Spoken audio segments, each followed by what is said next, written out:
Hola, somos estudiantes de enfermería de la Universidad de Talca y a continuación hablaremos de los procedimientos legales en pacientes víctimas de abuso sexual. ¿Qué es el abuso sexual?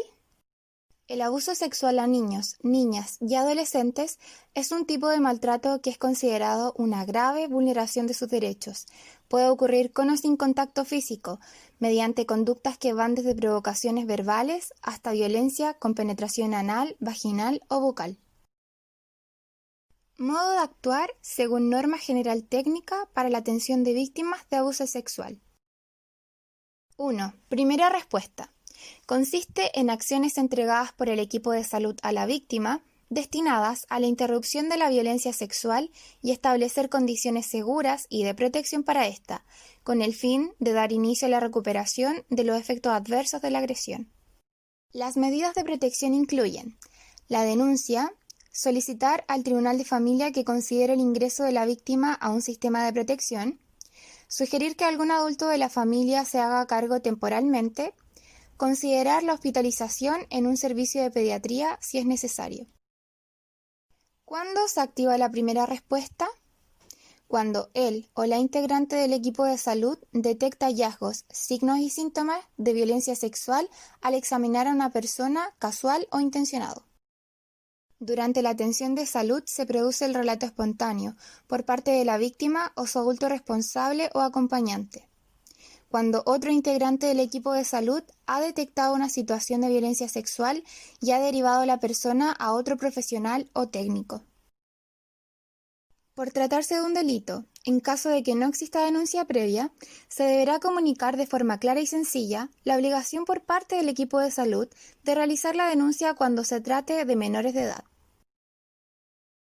Deberá informarse al adulto responsable siempre y cuando éste no haya sido señalado como él o la agresora por la víctima.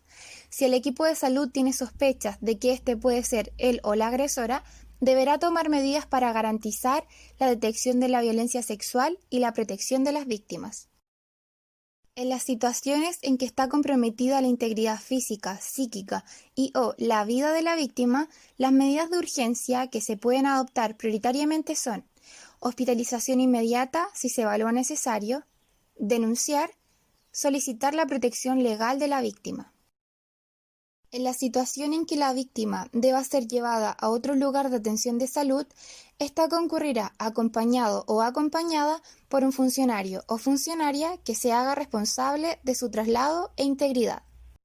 En caso que la víctima, por resolución judicial, deba ser enviada a casa de algún familiar o a una residencia de protección, ya sea Sename u otro, se le deben explicar muy bien las razones que motivan esa medida, indicándole que es necesario para garantizar su seguridad.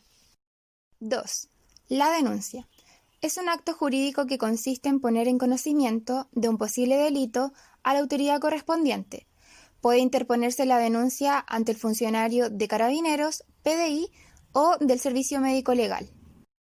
Según el artículo 175 del Código Procesal Penal, están obligados a denunciar los jefes de establecimientos hospitalarios o de clínicas, los profesionales en medicina, odontología y de otras ramas relacionadas con la conservación o el restablecimiento de la salud, personal que otorga prestaciones auxiliares de ellas. Según el artículo 176 del mismo código, el plazo para realizar la denuncia es de 24 horas siguientes al momento en que se tome conocimiento del hecho. Quien omita realizar la denuncia, según el artículo 177 del Código Procesal Penal, incurre en las sanciones señaladas en el artículo 494 del Código Penal. La sanción de dicha omisión corresponde al pago de 1 a 4 unidades tributarias mensuales. Es suficiente la sospecha de un delito sexual para llevar a cabo la denuncia, debido a que la comprobación o no del hecho es función propia de la investigación de manera exclusiva por el Ministerio Público. 3. Medidas legales de protección. Se dividen en a. Medidas decretadas por el Tribunal de Familia. Consisten en aquellas medidas que son decretadas en un proceso por vulneración de derechos, como violencia sexual. Algunas son entrega inmediata de la víctima a sus padres o a quien lo tenga legalmente a su cuidado.